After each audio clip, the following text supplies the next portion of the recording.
بسم الله الرحمن الرحيم.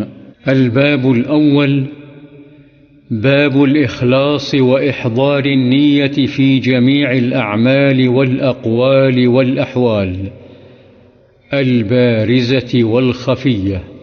تمام ظاہری اور باطنی اعمال، اقوال اور احوال میں اخلاص اور حسن نیت ضروری ہے۔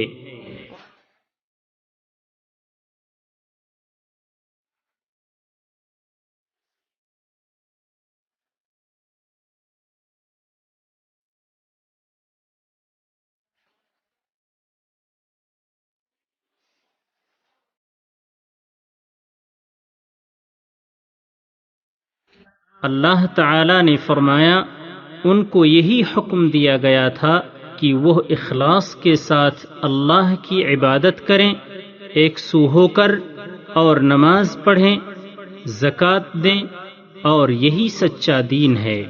لن ينال الله لحومها ولا دماؤها ولكن يناله التقوى منكم۔ اور فرمایا اللہ کو جانوروں کا گوشت اور خون نہیں پہنچتا، البتہ تمہارا تقوی اس تک پہنچتا ہے۔ قل ان تخفوا ما في صدوركم او تبدوه يعلمه الله۔ اور فرمایا آپ کہہ دیجئے اگر تم اپنے سینوں میں کوئی بات چھپاؤ یا اس کو ظاہر کر دو، اللہ سب کو جانتا ہے۔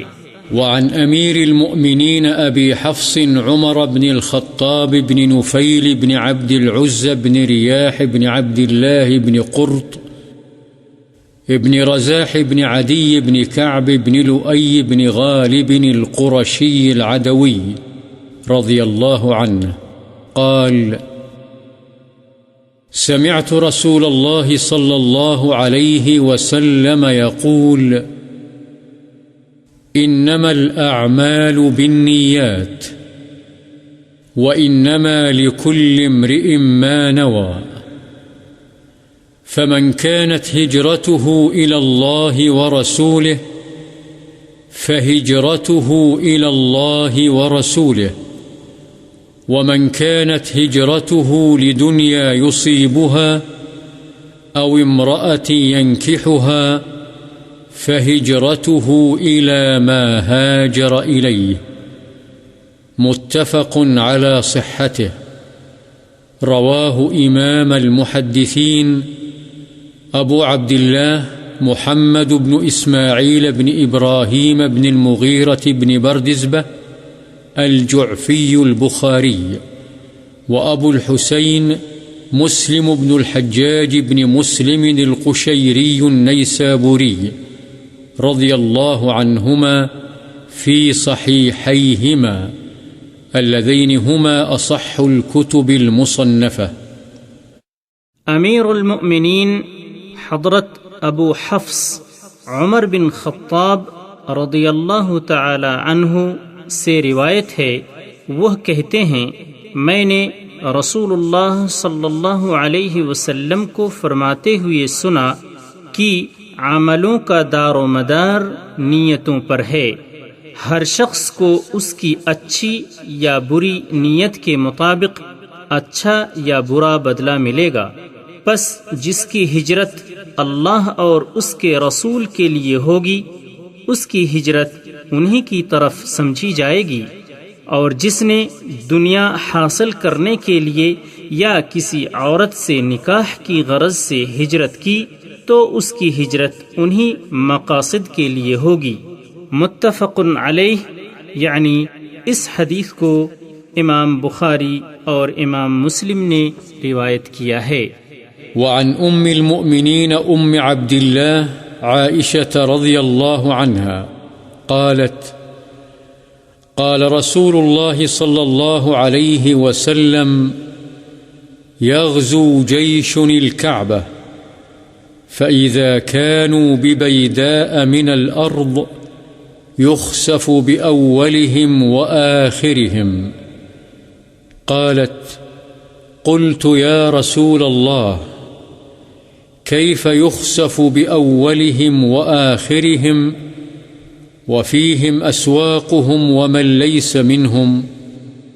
قال: يخسف بأولهم وآخرهم ثم يبعثون على نياتهم.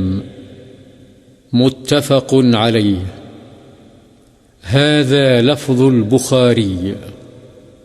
ام المؤمنین عبداللہ حضرت عائشہ رضی اللہ تعالی عنہا سے روایت ہے کہ رسول اللہ صلی اللہ علیہ وسلم نے فرمایا کہ ایک لشکر خانہ کعبہ پر چڑھائی کرنے کی نیت سے نکلے گا. جب وہ بیدا یعنی کسی چٹیل میدان میں پہنچے گا تو اس کے اول و آخر سب کے سب زمین میں دھسا دیے جائیں گے. حضرت عائشہ رضی اللہ عنہا فرماتی ہیں میں نے پوچھا یا رسول اللہ ان کے اول و آخر یعنی سب کو کیسے دھسا دیا جائے گا جبکہ ان میں بازاری لوگ ہوں گے یعنی حکام کے علاوہ عام افراد یا مراد ہیں اہل اسواق یعنی منڈی کے لوگ اور مطلب ہے کہ وہ جنگجو نہیں ہوں گے اور وہ بھی ہوں گے جو ان میں سے نہیں ہوں گے. آپ نے فرمایا کہ ان کے اول اور آخر سب دھنسا دیے جائیں گے پھر وہ اپنی نیتوں پر اٹھائے جائیں گے یعنی قیامت والے دن ان سے معاملہ ان کی نیتوں کے مطابق کیا جائے گا. بخاری و مسلم. وعن عائشة رضي الله عنها قالت: قال النبي صلى الله عليه وسلم: لا هجرة بعد الفتح ولكن جهاد ونية وإذا استنفرتم فانفروا. متفق عليه. ومعناه لا هجرة من مكة لأنها صارت دار اسلام. حضرت عائشہ رضی اللہ تعالی عنہا سے روایت ہے نبی کریم صلی اللہ علیہ وسلم نے فرمایا فتح کے بعد ہجرت نہیں البتہ جہاد اور نیت باقی ہیں. جب تمہیں جہاد پر نکلنے کے لیے طلب کیا جائے تو بلا تأمل نکل کھڑے ہو. بخاری و مسلم. وعن أبي عبد الله جابر بن عبد الله الأنصاري رضي الله عنهما قال: كنا مع النبي صلى الله عليه وسلم في غزاه فقال: إن بالمدينة لرجالا ما سرتم مسيرا ولا قطعتم واديا إلا كانوا معكم حبسهم المرض. وفي رواية إلا شركوكم في الأجر. رواه مسلم. ورواه البخاري عن أنس رضي الله عنه قال: رجعنا من غزوة تبوك مع النبي صلى الله عليه وسلم فقال: إن أقواما خلفنا بالمدينة ما سلكنا شعبا ولا واديا إلا وهم معنا حبسهم العذر. حضرت ابو عبداللہ جابر بن عبداللہ انصاری رضی اللہ عنہما فرماتے ہیں کہ ہم ایک غزوے یعنی جہاد میں نبی صلی اللہ علیہ وسلم کے ساتھ تھے تو آپ نے فرمایا یقیناً مدینے میں کچھ لوگ ہیں کہ تم نے جتنا بھی سفر کیا ہے اور جو بھی وادی طے کی ہے وہ تمہارے ساتھ رہے ہیں. ان کو مدینے میں بیماری نے روکے رکھا. اور ایک روایت میں یہ الفاظ ہیں وہ تمہارے ساتھ اجر میں شریک رہے ہیں. اسے مسلم نے روایت کیا ہے. اور بخاری کی روایت جو حضرت انس رضی اللہ عنہ سے ہے وہ اس طرح ہے کہ ہم نبی کریم صلی اللہ علیہ وسلم کے ساتھ غزوہ تبوک سے واپس لوٹے تو آپ نے فرمایا کہ ہمارے پیچھے کچھ لوگ مدینے میں رہے. ہم جس گھاٹی یا وادی میں چلے وہ اجر و ثواب میں ہمارے ساتھ تھے کیونکہ عذر نے ان کو وہاں روکے رکھا. وعن أبي يزيد معن بن يزيد بن الأخنس رضي الله عنهم وهو وأبوه وجده صحابيون قال: كان أبي يزيد أخرج دنانير يتصدق بها فوضعها عند رجل في المسجد، فجئت فأخذتها فأتيته بها فقال: والله ما إياك أردت، فخاصمته إلى رسول الله صلى الله عليه وسلم فقال: لك ما نويت يا يزيد ولك ما أخذت يا معن. رواه البخاري. حضرت ابو یزید معن بن یزید بن اخنس رضی اللہ عنہم، یہ معن خود، اس کے باپ یزید اور دادا اخنس تینوں صحابی ہیں، نے بیان کیا کہ میرے باپ یزید نے کچھ دینار صدقے کے لیے نکالے اور وہ انہیں مسجد نبوی میں ایک آدمی کے پاس رکھ آئے تاکہ وہ کسی ضرورت مند کو دے دے۔ میں مسجد میں آیا تو میں نے وہ دینار اس سے لے لیے کیونکہ میں ضرورت مند تھا اور گھر لے آیا۔ جب والد کو معلوم ہوا تو انہوں نے فرمایا: واللہ تجھ کو تو دینے کا میں نے ارادہ نہیں کیا تھا۔ چنانچہ میں اپنے والد کو نبی صلی اللہ علیہ وسلم کی خدمت میں لے آیا اور یہ جھگڑا آپ کے سامنے پیش کر دیا۔ آپ نے فرمایا: اے یزید، تیرے لیے تیری نیت کا ثواب ہے، اور اے معن، تو نے جو لیا ہے وہ تیرے لیے جائز ہے۔ بخاری۔ وعن أبي إسحاق سعد بن أبي وقاص مالك بن أهيب بن عبد مناف بن زهرة ابن مالك بن مرة بن كعب ابن لؤي القرشي الزهري رضي الله عنه أحد العشرة المشهود لهم بالجنة رضي الله عنهم قال: جاءني رسول الله صلى الله عليه وسلم يعودني عام حجة الوداع من وجع اشتد بي، فقلت: يا رسول الله، إني قد بلغ بي من الوجع ما ترى، وأنا ذو مال ولا يرثني إلا ابنة لي، أفأتصدق بثلثي مالي؟ قال: لا. قلت: فالشطر يا رسول الله؟ فقال: لا. قلت: فالثلث يا رسول الله؟ قال: الثلث، والثلث كثير أو كبير. إنك إن تذر ورثتك أغنياء خير من أن تذرهم عالة يتكففون الناس، وإنك لن تنفق نفقة تبتغي بها وجه الله إلا أجرت عليها حتى ما تجعل في امرأتك. قال: فقلت: يا رسول الله، أخلف بعد أصحابي؟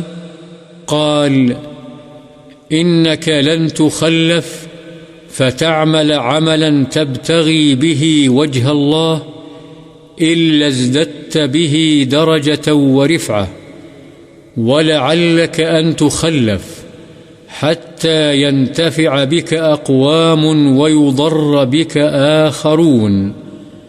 اللهم أمض لأصحابي هجرتهم ولا تردهم على أعقابهم.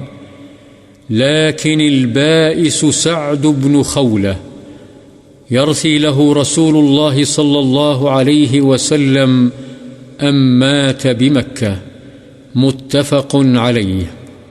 ابو اسحاق سعد بن ابی وقاص مالک بن اہیب بن عبد مناف بن زہرہ بن کلاب بن مرہ بن کعب بن لوئی القرشی الزہری، جو ان 10 صحابہ میں سے ایک ہیں جنہیں جنت کی خوشخبری دنیا میں ہی دے دی گئی تھی، وہ فرماتے ہیں کہ میری بیمار پرسی کے لیے حجۃ الوداع کے سال رسول اللہ صلی اللہ علیہ وسلم میرے پاس تشریف لائے۔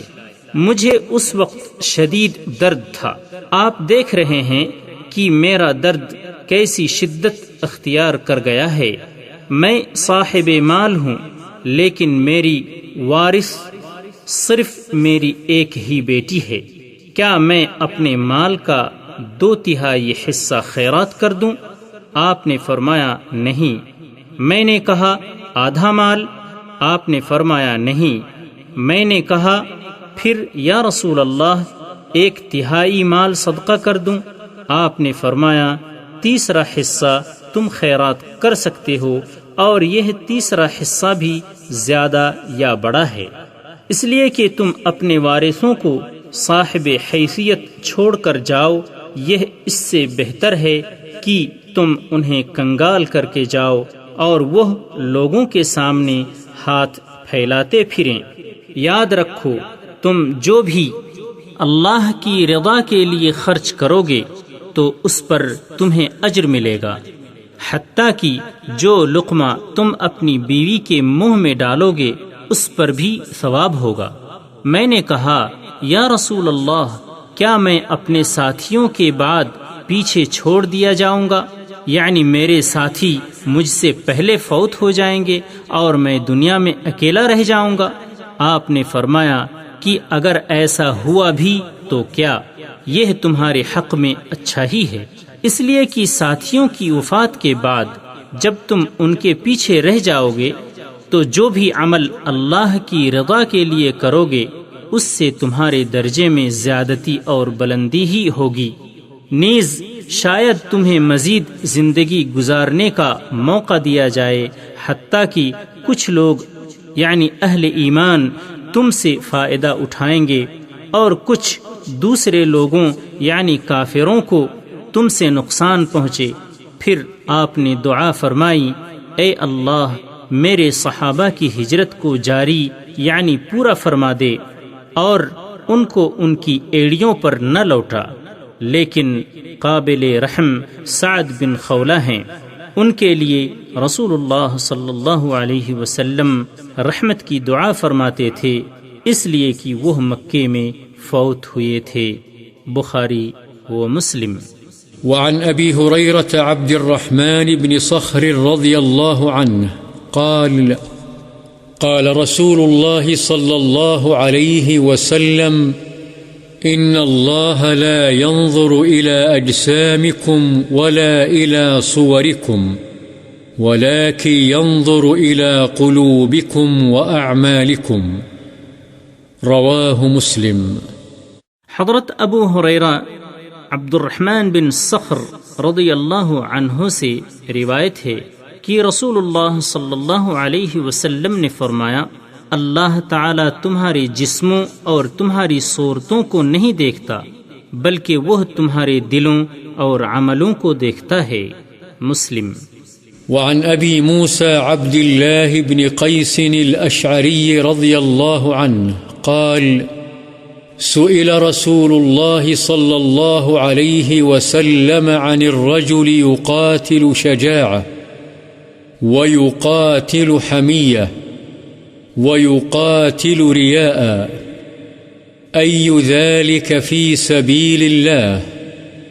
فقال رسول الله صلى الله عليه وسلم من قاتل لتكون كلمة الله هي العليا فهو في سبيل الله متفق عليه۔ حضرت ابو موسیٰ عبداللہ بن قیس اشعری رضی اللہ عنہ سے روایت ہے کہ رسول اللہ صلی اللہ علیہ وسلم سے سوال کیا گیا کہ ایک آدمی بہادری کے جوہر دکھانے کے لیے، دوسرا خاندانی قبائلی حمیت کے لیے اور ایک تیسرا ریاکاری کے لیے لڑتا ہے، ان میں سے اللہ کی راہ میں لڑنے والا کون ہے؟ رسول اللہ صلی اللہ علیہ وسلم نے فرمایا، جو شخص صرف اس لیے لڑتا ہے کہ اللہ کا کلمہ یعنی دین بلند ہو، وہ اللہ کی راہ میں لڑنے والا ہے۔ بخاری و مسلم۔ وعن أبي بكرة نفيع بن الحارث الثقفي رضي الله عنه أن النبي صلى الله عليه وسلم قال: إذا التقى المسلمان بسيفيهما فالقاتل والمقتول في النار. قلت يا رسول الله هذا القاتل فما بال المقتول؟ قال: إنه كان حريصا على قتل صاحبه. متفق عليه. حضرت ابو بکرہ نفیع بن حارث ثقفی رضی اللہ عنہ سے روایت ہے کہ نبی کریم صلی اللہ علیہ وسلم نے فرمایا کہ جب دو مسلمان اپنی اپنی تلواریں سونت کر ایک دوسرے کو مارنے کی نیت سے ملتے ہیں، ایک دوسرے کے مقابل صف آراء ہوتے ہیں، تو یہ قاتل اور مقتول دونوں جہنمی ہیں۔ میں نے پوچھا یا رسول اللہ، قاتل کا جہنمی ہونا تو سمجھ میں آتا ہے، مقتول جہنمی کیوں ہوگا؟ آپ نے فرمایا اس لیے کہ وہ بھی اپنے ساتھی یعنی دوسرے مسلمان کے قتل کا حریص تھا۔ بخاری و مسلم۔ وعن أبي هريرة رضي الله عنه قال: قال رسول الله صلى الله عليه وسلم: صلاة الرجل في جماعة تزيد على صلاته في سوقه وبيته 27 درجة، وذلك أن أحدهم إذا توضأ فأحسن الوضوء ثم أتى المسجد لا يريد إلا الصلاة لا ينهزه إلا الصلاة لم يخط خطوة إلا رفع له بها درجة وحط عنه بها خطيئة حتى يدخل المسجد، فإذا دخل المسجد كان في الصلاة ما كانت الصلاة هي التي تحبسه، والملائكة يصلون على أحدكم ما دام في مجلسه الذي صلى فيه، يقولون: اللهم ارحمه، اللهم اغفر له، اللهم تب عليه، ما لم يؤذ فيه، ما لم يحدث فيه. متفق عليه. وقوله ينهزه هو بفتح الياء والهاء وبالزاي أي يخرجه وينهضه.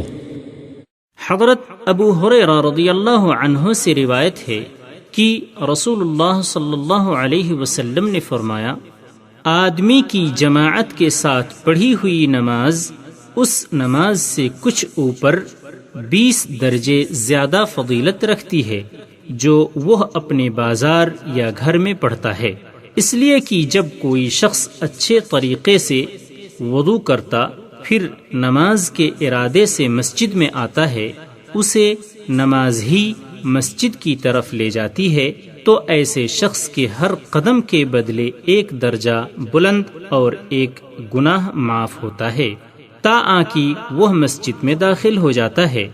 پھر جب وہ مسجد میں داخل ہو جاتا ہے تو جب تک نماز اس کو وہاں روکے رکھتی ہے وہ نماز میں ہی شمار ہوگا، یعنی جماعت کے انتظار میں یا ذکر الہی میں مصروف جب تک مسجد میں رہے گا وہ اللہ کے ہاں نماز کی حالت میں سمجھا جائے گا، اور فرشتے تمہارے ایک آدمی کے بارے میں رحمت کی دعا کرتے رہتے ہیں جب تک وہ اپنی اس مجلس میں بیٹھا رہے جس میں اس نے نماز پڑھی ہے۔ فرشتے کہتے ہیں: اے اللہ اس پر رحم فرما، اے اللہ اس کو بخش دے، اے اللہ اس پر رجوع فرما، یعنی یہ دعائیں اس کے حق میں اس وقت تک جاری رہتی ہیں جب تک وہ کسی کو ایذا نہ پہنچائے، جب تک بے وضو نہ ہو۔ بخاری و مسلم۔ مذکورہ الفاظ صحیح مسلم کے ہیں اور ینہزہ یا ہا کے فتح اور زا کے ساتھ کے معنی ہیں اس کو نکالتی اور اٹھاتی ہے۔ وعن أبي العباس عبد الله بن عباس بن عبد المطلب رضي الله عنه عن رسول الله صلى الله عليه وسلم فيما يروي عن ربه تبارك وتعالى قال: إن الله كتب الحسنات والسيئات ثم بين ذلك، فمن هم بحسنة فلم يعملها كتبها الله تبارك وتعالى عنده حسنة كاملة، وإن هم بها فعملها كتبها الله 10 حسنات إلى 700 ضعف إلى أضعاف كثيرة، وإن هم بسيئة فلم يعملها كتبها الله عنده حسنة كاملة، وإن هم بها فعملها كتبها الله سيئة واحدة. متفق عليه. ابو العباس عبداللہ بن عباس بن عبد المطلب رضی اللہ عنہما سے روایت ہے کہ رسول اللہ صلی اللہ علیہ وسلم اپنے رب تبارک و تعالی سے روایت کرتے ہیں، آپ نے فرمایا کہ اللہ تعالی نے نیکیاں اور برائیاں لکھ لی ہیں، پھر اس کی توضیح فرمائی، پس جس شخص نے کسی نیکی کا ارادہ کیا لیکن اسے کر نہیں سکا، اللہ تعالی اسے اپنے پاس ایک کامل نیکی لکھ لیتا ہے، اور اگر ارادے کے مطابق اسے کر بھی لیتا ہے تو اللہ تعالی ایک نیکی کے بدلے 10 نیکیوں سے لے کر 700 گنا بلکہ اس سے بھی زیادہ نیکیوں کا ثواب اس کے لیے لکھ دیتا ہے، اور اگر کسی نے کسی برائی کا ارادہ کیا لیکن اسے کیا نہیں تو اللہ تعالی اسے بھی اپنے پاس ایک کامل نیکی لکھ لیتا ہے، اور اگر ارادے کے مطابق اس برائی کو کر لیتا ہے تو اللہ تعالی ایک ہی برائی لکھتا ہے۔ بخاری و مسلم۔ وعن أبي عبد الرحمن عبد الله بن عمر بن الخطاب رضي الله عنه قال: سمعت رسول الله صلى الله عليه وسلم يقول: انطلق 3 نفر ممن كان قبلكم حتى آواهم المبيت إلى غار فدخلوه، فانحدرت صخرة من الجبل فسدت عليهم الغار، فقالوا: إنه لا ينجيكم من الصخرة إلا أن تدعوا الله تعالى بصالح أعمالكم. قال رجل منهم: اللهم كان لي أبوان شيخان كبيران وكنت لا أغبق قبلهما أهلا ولا مالا، فنأى بي طلب الشجر يوما فلم أرح عليهما حتى ناما، فحلبت لهما غبوقهما فوجدتهما نائمين، فكرهت أن أوقظهما وأن أغبق قبلهما أهلا أو مالا، فلبثت والقدح على يدي أنتظر استيقاظهما حتى برق الفجر، والصبية يتضاغون عند قدمي، فاستيقظا فشربا غبوقهما. اللهم إن كنت فعلت ذلك ابتغاء وجهك ففرج عنا ما نحن فيه من هذه الصخرة، فانفرجت شيئا لا يستطيعون الخروج منه.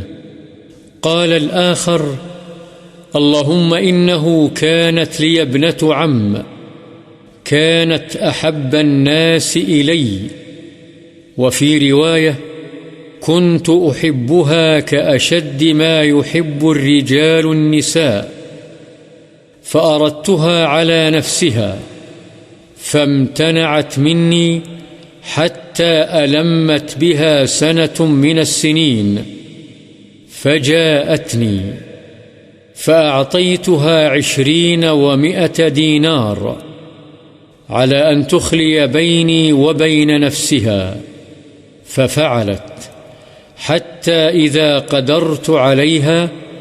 وفي رواية فلما قعدت بين رجليها قالت: اتق الله ولا تفض الخاتم إلا بحقه. فانصرفت عنها وهي أحب الناس إلي، وتركت الذهب الذي أعطيتها. اللهم إن كنت فعلت ذلك ابتغاء وجهك فافرج عنا ما نحن فيه. فانفرجت الصخرة، غير أنهم لا يستطيعون الخروج منها. وقال الثالث: اللهم إني استأجرت أجراء وأعطيتهم أجرهم غير رجل واحد ترك الذي له وذهب، فثمرت أجره حتى كثرت منه الأموال. فجاءني بعد حين فقال: يا عبد الله، أد إلي أجري. فقلت: كل ما ترى من أجرك من الإبل والبقر والغنم والرقيق. فقال: يا عبد الله، لا تستهزئ بي. فقلت: لا أستهزئ بك. فأخذه كله فاستاقه، فلم يترك منه شيئا. اللهم إن كنت فعلت ذلك ابتغاء وجهك فافرج عنا ما نحن فيه. فانفرجت الصخرة فخرجوا يمشون. متفق عليه۔ حضرت ابو عبد الرحمن عبداللہ بن عمر بن خطاب رضی اللہ عنہما کہتے ہیں کہ میں نے سنا رسول اللہ صلی اللہ علیہ وسلم فرماتے تھے کہ تم سے پہلی امتوں میں سے 3 شخص تھے جو ایک ساتھ سفر پر نکلے حتیٰ کہ رات ہو گئی، چنانچہ رات گزارنے کے لیے وہ ایک غار میں داخل ہو گئے۔ تھوڑی ہی دیر کے بعد پہاڑ سے ایک بڑا سا پتھر لڑھک کر نیچے آیا جس نے غار کے دہانے کو بند کر دیا۔ یہ دیکھ کر انہوں نے آپس میں مشورہ کیا۔ ان کی سمجھ میں یہی بات آئی کہ اس ابتلا سے نجات کی یہی صورت ہے کہ تم اپنے اعمال صالحہ کے واسطے سے اللہ سے دعا کرو۔ چنانچہ انہوں نے اپنے اپنے عمل کے حوالے سے دعائیں کیں۔ ان میں سے ایک نے کہا: یا اللہ، تو جانتا ہے میرے بوڑھے ماں باپ تھے اور شام کو میں سب سے پہلے انہی کو دودھ پلاتا تھا۔ ان سے پہلے میں اہل و عیال کو اور خادم و غلام کو نہیں پلاتا تھا۔ ایک دن درختوں کی تلاش میں دور نکل گیا اور جب واپس لوٹ کر آیا تو والدین سو چکے تھے۔ میں نے شام کا دودھ دوہا اور ان کی خدمت میں لے کر حاضر ہوا تو دیکھا کہ وہ سوئے ہوئے ہیں۔ میں نے ان کو جگانا بھی پسند نہیں کیا اور ان سے قبل اپنے اہل اور غلاموں کو دودھ پلانا بھی گوارا نہیں کیا۔ میں دودھ کا پیالہ ہاتھ میں پکڑے ان کے سرہانے کھڑا ان کے جاگنے کا انتظار کرتا رہا، جبکہ بچے بھوک کے مارے میرے قدموں میں بلبلاتے رہے حتیٰ کہ صبح ہو گئی اور وہ بیدار ہوئے۔ میں نے انہیں ان کے شام کے حصے کا دودھ پلایا اور انہوں نے پیا۔ یا اللہ، اگر یہ کام میں نے صرف تیری رضا کے لیے کیا تھا تو ہم اس چٹان کی وجہ سے جس مصیبت میں پھنس گئے ہیں اس سے ہمیں نجات عطا فرما دے۔ اس دعا کے نتیجے میں وہ چٹان تھوڑی سی سرک گئی، لیکن ابھی اس سے باہر نکلنا ممکن نہیں تھا۔ دوسرے شخص نے دعا کی: یا اللہ، میری چچا زاد بہن تھی جو مجھے سب سے زیادہ محبوب تھی۔ دوسری روایت کے الفاظ یہ ہیں کہ میں اس سے اتنی شدید محبت کرتا تھا جتنی کی زیادہ سے زیادہ محبت مردوں کو عورتوں سے ہو سکتی ہے۔ بس میں نے ایک مرتبہ اس سے اپنی نفسانی خواہش پوری کرنے کا ارادہ کیا، لیکن وہ آمادہ نہیں ہوئی اور اس نے انکار کر دیا، حتیٰ کہ ایک وقت آیا کہ قحط سالی نے اسے میرے پاس آنے پر مجبور کر دیا۔ میں نے اسے اس شرط پر 120 دینار دیے کہ وہ میرے ساتھ خلوت اختیار کرے، چنانچہ وہ آمادہ ہو گئی۔ جب میں اس پر قادر ہو گیا اور وہ میرے قابو میں آ گئی، دوسری روایت کے الفاظ ہیں، جب میں اپنی نفسانی خواہش پوری کرنے کے لیے اس کی دونوں ٹانگوں کے درمیان بیٹھ گیا تو اس نے کہا اللہ سے ڈر اور اس مہر کو، تو اس نے کہا اللہ سے ڈر اور اس مہر کو ناحق مت توڑ۔ اس کے ان الفاظ نے یا اللہ تیرا خوف مجھ پر طاری کر دیا اور میں اس سے دور ہو گیا، اسے چھوڑ دیا، حالانکہ وہ لوگوں میں سب سے زیادہ مجھے پیاری تھی، اور میں نے سونے کے وہ دینار بھی چھوڑ دیے جو میں نے اسے دیے تھے۔ یا اللہ اگر میں نے یہ کام تیری رضا کے لیے کیا تھا تو یہ نازل شدہ مصیبت ہم سے دور فرما دے۔ چنانچہ وہ چٹان کچھ اور سرک گئی، لیکن باہر نکلنے کا راستہ اب بھی نہیں بنا۔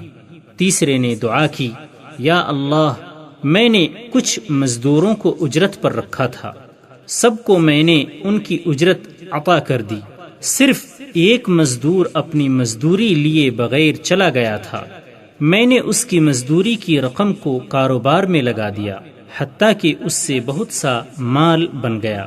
کچھ عرصے کے بعد وہ ایک دن آیا اور آ کر کہا اللہ کے بندے مجھے میری اجرت ادا کر دے۔ میں نے کہا یہ اونٹ، گائے، بکریاں اور غلام جو تجھے نظر آ رہے ہیں یہ سب تیری اجرت کا ثمر ہے۔